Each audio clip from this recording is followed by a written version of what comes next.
Baki est de retour à Ares Fighting Championship. Ça nous fait plaisir parce qu'on veut tout simplement voir combattre Baysangour Shamsudinov dans une organisation française. Il avait signé au PFL mais suite à des problèmes de contrat là, donc il revient à Ares Fighting Championship et normalement, ça n'a pas été annoncé officiellement mais ça devrait être contre Félix Klinkhammer, c'est le souhait de l'organisation.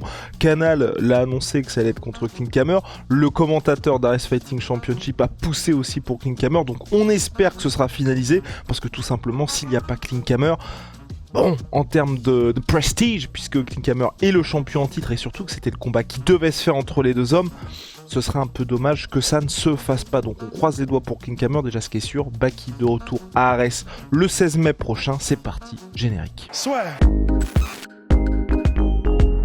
Avec Winamax, ton premier dépôt est doublé jusqu'à 100€ en pari gratuit. Dépose 100€ en pari gratuit, plus 10€ avec le code la sueur 10, 210€ pour parier. Attention, les jeux d'argent sont interdits aux mineurs. Jouer n'est pas une alternative au travail et ne permet pas de s'enrichir, donc jouez de manière responsable. Félix Klinkhammer, pourquoi ça nous hype? Parce que invaincu en carrière, parce que le monsieur est champion Ares tenant du titre, parce que les deux devaient s'affronter il y a plus d'un an maintenant, et parce que ça suit une progression logique pour Baki. Et c'est vrai, quand le PFL avait balancé Oliver Enkem, ça sortait un peu de nulle part par rapport à son combat précédent qui était la victoire, enfin certes un peu étriqué, mais victoire quand même face à Cédric Doumbé. On avait l'impression qu'on retombait vers une normalité, il n'y avait pas de prestige en termes de classement, ni de prestige en termes de notoriété. Ouais, c'est ça. Et puis c'est vrai que comme tu l'as dit, c'est surtout la dynamique, parce que le fameux Oliver Enkem, il était sur sur ses 3 derniers combats 2 défaites. Il avait 2 défaites avant ça contre c'était à l'UFC. Donc en fait, on pourrait se dire que c'est plus prestigieux parce que le mec est un vétéran de l'UFC et parce que du coup il est quand même dans le top 200 mondial. Au niveau de la dynamique et du nombre de combats que le mec avait fait sur ces dernières années, en vrai c'était il n'avait de prestigieux que le classement et le fait qu'il était vétéran UFC, mais en réalité, on n'aurait pas pu en apprendre grand-chose, je pense. Tandis que là, Klinkhammer, comme tu l'as dit, il est vraiment en pleine bourre. Il est en pleine bourre, il est jeune, je crois qu'il a 31 ans, invaincu comme tu l'as dit, et en plus de ça, il pose vraiment des questions intéressantes parce que s'il est invaincu, c'est que personne n'a réussi à résoudre le puzzle, et il a un style qui est vraiment particulier. Personnellement, et on va en parler, je pense que c'est du pain béni pour Baki en termes de style, mais le style Klinkhammer, grosso modo, c'est un gars, alors il fait partie de la London Shoot Fighters, parce qu'il est anglais, il s'entraîne en Angleterre. London Shoot Fighters, c'est le club où il y a notamment Michael Venom Page, et c'est vraiment intéressant puisque c'est un gars qui est extrêmement bon au sol, Félix Klinkhammer. Ce qu'il veut, c'est te mettre la main dessus et te saucissonner de plus en plus jusqu'à t'étouffer, ou en tout cas gagner une décision, comme le dernier combat qu'il a fait en 5 rounds. Mais son style debout, c'est un style qui est hyper aérien, hyper léger, hyper mobile, et la posture qu'il a, ça fait très kickboxing à la touche, à la MVP. Et c'est pour ça que c'est vraiment intéressant, c'est que c'est une galère pour plein de gens, Félix Klinkhammer, puisque quand c'est debout, le mec, il a une distance de kick un peu à la Ryan Hall, en fait. C'est-à-dire que ça fait partie de ces gars. Ils ont développé leur style en se disant, bon, on va prendre le moins de risque possible de prendre une droite ou un KO debout, donc on va rester le plus à distance possible, faire que des avant-arrière, avoir un style très aérien. Mais par contre, quand on fait des blitz, quand on fait des entrées, comme le fait MVP ou des mecs comme Raymond Daniels, quand eux, c'est pour mettre des KO, Klinkhammer, c'est pour faire des entrées et te mettre la main dessus, te mettre au sol et ensuite travailler. Du coup, c'est un style qui est vraiment unique, qui est vraiment intéressant. Et on peut comprendre qu'il ait fait galérer plein de gars. Là où je pense que c'est parfait pour Baki, c'est que, bon, avoir Baki sur des takedowns en timing où tu viens d'un peu plus loin, pourquoi pas, c'est possible. Baki n'est pas non plus inhumain, c'est pourquoi pas. Je vois mal y arriver quand même. Parce que s'il y en a bien qui est très très fort sur les timings aussi, c'est Baki lui-même en personne. Et quand ça va au sol, c'est pas comme si Baki craignait cet endroit-là non plus. On le sait qu'il est complet. Donc, la menace debout, disons, je me dis, alors ce sera intéressant, il met des kicks qui font mal, et puis il est actif, et puis voilà, il est difficile à cerner et à cadrer Félix Klinkhammer. Mais je pense que l'anglaise de Baki et le fait qu'il le cadre pendant, donc ce sera 5 rounds, en plus le fait qu'il le cadre petit à petit, qu'il le coince, qu'il l'empêche de s'exprimer, qu'il le fasse reculer jusqu'à être dos à la cage. Et si les seules réponses de Klinkhammer, c'est soit les kicks, soit essayer de mettre des timings et pour mettre au sol Baki, une fois que Baki est au sol, c'est pas comme si c'était game over pour Klinkhammer, voire même c'est là que ça commence à être intéressant. Donc je vois pas un endroit où Klinkhammer va pouvoir vraiment faire déjouer ou en tout cas faire paniquer Baki, voire même l'inverse. J'ai la sensation que stylistiquement, Baki peut le mettre en danger partout plus que l'inverse. C'était très long, Wow, c'était ok. chiant, mais Ah non, non, pas du tout, non, j'ai beaucoup apprécié aussi. Ah vrai, ouais, bon, ok, super. ok, moi je pense surtout que Klinkhammer n'arrivera jamais à amener Baki dans les situations où il a l'habitude de l'emmener. Je pense que Baki va tranquillement...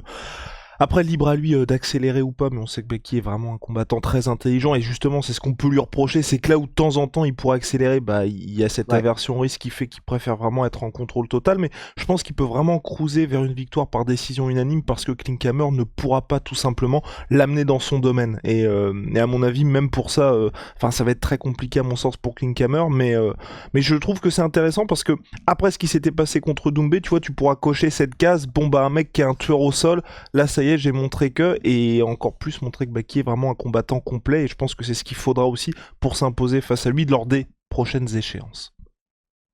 Ouais, c'est ça. Bah en fait, j'allais dire le risque.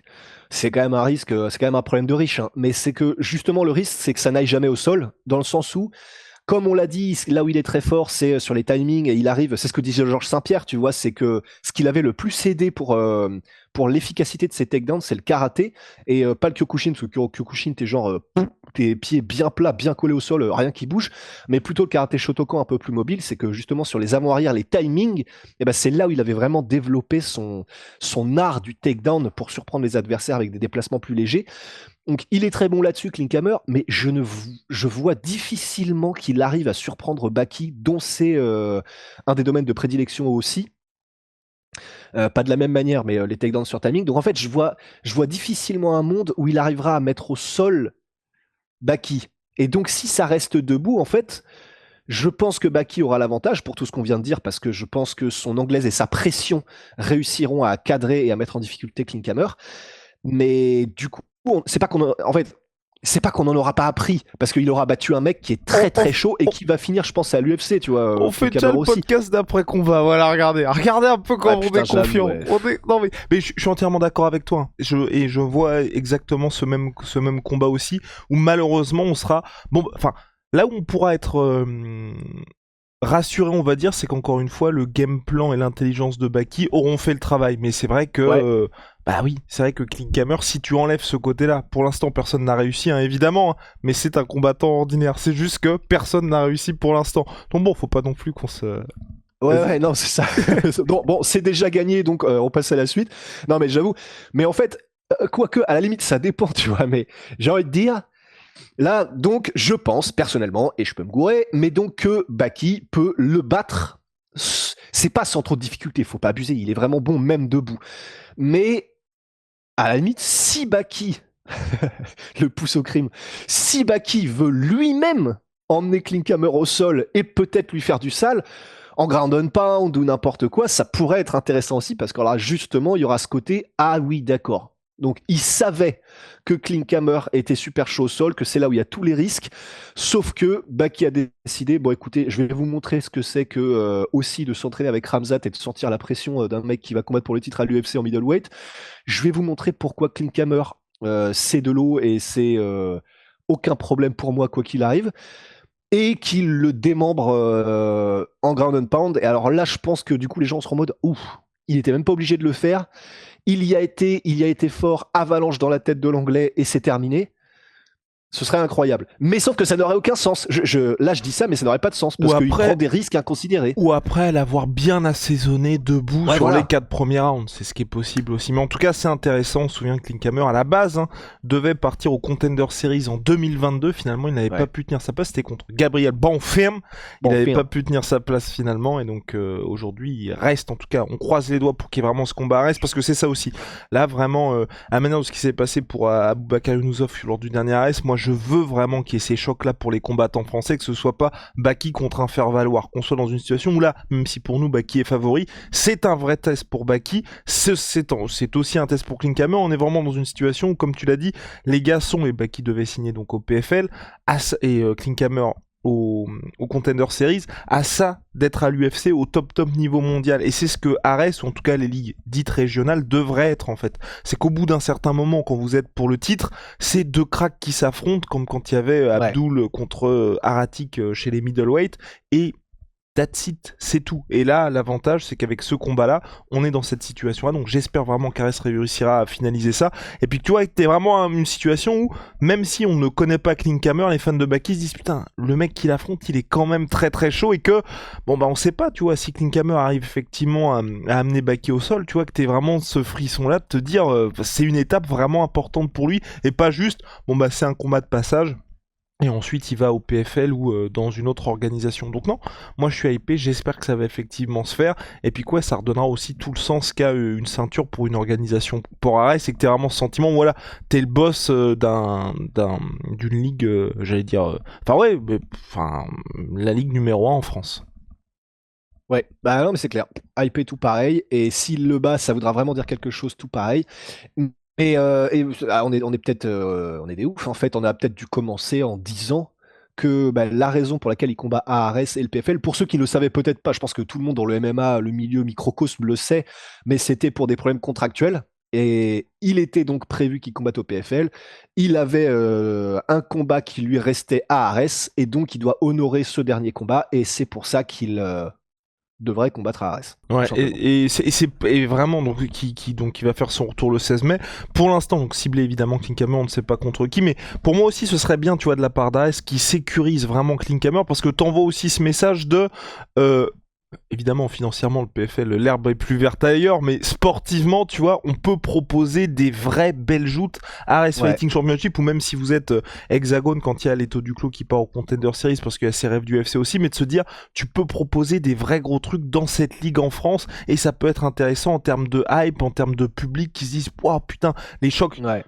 Franco-français quand c'est le cas, ou en tout cas entre Européens, enfin, même s'il y a eu le Brexit. Enfin bref, vous me comprenez quoi. Ça peut être intéressant de faire ça à Ares Fighting Championship, comme le typiquement, tu sais, quand il y avait eu, c'était une organisation différente, mais tu vois, le Romain Debienne, Michael Lebou, bah, j'étais un peu déçu, en tout cas moi, de me dire, putain, c'est le KSW qui fait ça, alors que t'aurais pu avoir Hexagone ou peut-être Ares qui aurait pu faire un combat franco-français comme ça. Et c'est vrai que là, si on peut ravoir ces chocs-là, je signe tout de suite.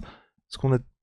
T'avais un truc à dire en secret? Je plus vois sur le fait que ça c'est un combat qui, alors pour le coup, qui aurait eu sa place au PFL, mais même un Cage Warriors en main event. Enfin là c'est vraiment c'est un combat au niveau européen, et juste avant d'aller à l'UFC, c'est difficile de faire plus haut niveau que ça, quoi. Ouais. Ah non, franchement, là, ce serait l'idéal, monsieur, ce serait l'idéal. Enfin bref, à suivre. MyProtein, moins 30% sur tout MySweetPea avec le code la sœur. Moins 30% minimum. Et puis Holy, Pop Rolls. Et puis Holy Moly, révolution dans les boissons énergisantes, thé glacé, boissons de réhydratation. Code la sœur 5. Et puis là maintenant il y a les milkshakes, code la sœur 5, moins 5€. Et si vous avez déjà commandé chez eux, code la sœur 10, moins 10%. C'est